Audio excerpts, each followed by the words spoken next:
बटे थे तो कटे थे।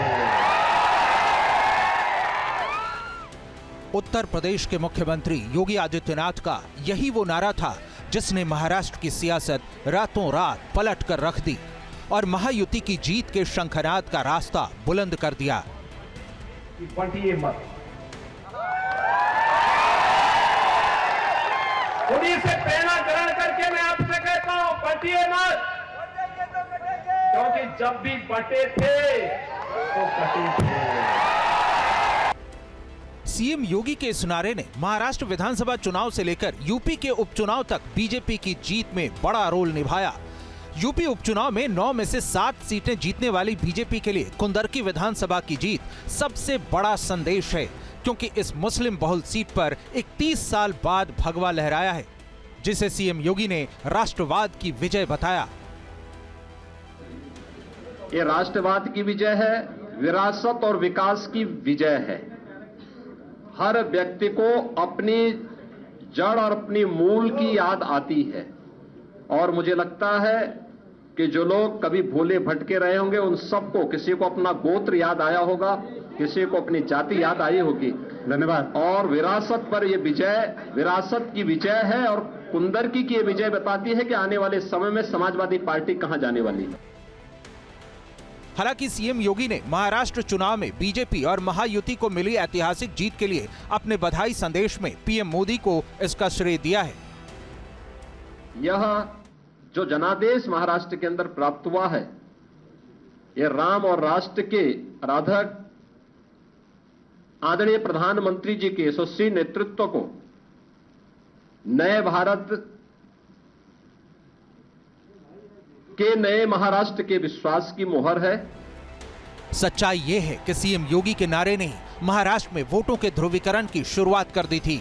सीएम योगी के धुआंधार आक्रामक चुनाव प्रचार ने महाराष्ट्र का सियासी तापमान इतना चढ़ा दिया कि विपक्ष इस नारे पर आग बबूला हो गया। जब सीएम योगी के बटेंगे तो कटेंगे के नारे पर कांग्रेस ने आपत्ति जताते हुए उनके योगी होने तक पर सवाल उठाए, तो महाराष्ट्र की जमीन से ही सीएम योगी ने जवाब दिया। या तो सन्यासी कपड़े डालते हो, गेरुआ डालते हो, पॉलिटिक्स से बाहर हो जाओ। उसकी पवित्रता क्या रही? एक तरफ गेरुआ कपड़े डालते हो, दूसरों को उपदेश करते हो, बटेंगे तो कटेंगे बोलते हो। खड़गे जी, मैं एक योगी हूँ, और एक योगी के लिए देश पहले होता है।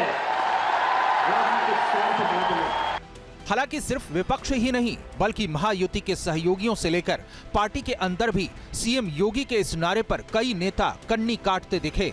लेकिन हकीकत यह है कि कांग्रेस, उद्धव ठाकरे और शरद पवार मिलकर भी वो कमाल नहीं कर पाए जो सीएम योगी के एक नारे ने कर दिखाया। हिंदू वोटों का बिखराव थम गया, जाति वर्गों के खांचे में बटा हिंदू वोट एकजुट हुआ और सियासी जमीन मजबूत हुई। महायुति गठबंधन और मजबूत हुआ, पार्टी के अंदर बिगड़ रहे समीकरण दुरुस्त हुए, मराठा आरक्षण और मराठा अस्मिता जैसे विपक्ष के दांव कुंद हुए। असल में लोकसभा चुनाव के बाद बीजेपी का जो कार्यकर्ता था उसका मनोबल गिरा हुआ था, और बटेंगे या कटेंगे का नारा योगी आदित्यनाथ ने दिया, और उसके बाद प्रधानमंत्री जी ने इसको पकड़ा और इसको थोड़ा सहज बनाने की कोशिश की, और वो उसको एक रहेंगे सेफ रहेंगे ऐसा। जहां पीएम मोदी का एक हैं तो सेफ हैं का नारा बीजेपी का जगमगाता पोस्टर बना, वहीं सीएम योगी के बटेंगे तो कटेंगे नारे ने महाराष्ट्र में वोटों का ध्रुवीकरण कर असली सियासी जमीन तैयार की। यही वजह है कि सीएम योगी के नारे को महायुति के कई नेताओं ने चुनाव प्रचार में विपक्ष पर प्रहार का हथियार बनाया, और इसके बाद तेजी से सियासी माहौल वोट जिहाद वर्सेस वोटों के धर्म युद्ध में तब्दील हो गया।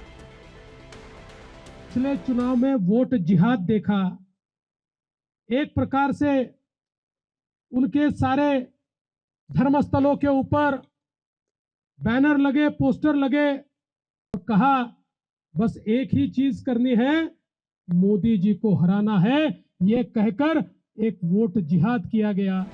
बीजेपी नेताओं ने देश की भलाई के लिए लोगों के बीच जाति का भेदभाव, छुआछूत, अगड़े और पिछड़े का फर्क मिटाने के लिए सीएम योगी के इस नारे को इस्तेमाल किया और लोगों तक संदेश देने में सफल रहे कि एकजुट होकर ही अपने मकसद में कामयाब हुआ जा सकता है। इतना ही नहीं, इसके लिए सीएम योगी ने मराठा अस्मिता के भावनात्मक मुद्दे पर भी लोगों को अपनी ओर आकर्षित किया। स्वराज की स्थापना कैसे होनी चाहिए?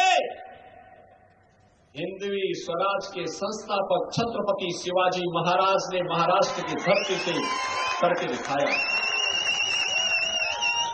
एक देश के रूप में अटक से कटक तक भारत को कैसे रहना चाहिए, पेशवा बाजीराव ने इसी धरती से सिखाया।